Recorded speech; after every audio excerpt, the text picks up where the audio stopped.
Hi, it's Krista again. We're here at Matcha for Men, and I'm going to give you my styling tip for the day. First, you want to make sure that you towel dry the hair really well. Why that's really important for you men is that product is water soluble. So if you have too much water in your hair, it will disintegrate and your hairstyle won't stay all day. So in order to combat that, we want to make sure the hair is pretty much dry. If I can have product, please. You want to take a little bit of product. I say about a kidney bean size. You want to put it in the center of your hand, emulsify your hands together, getting the product all over both hands. Okay? You want to start in the back, and you want to work that product to the forward front hairline and then all over.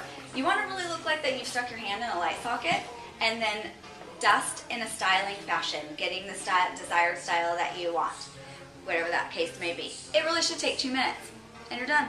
Have a great day. We'll see you again.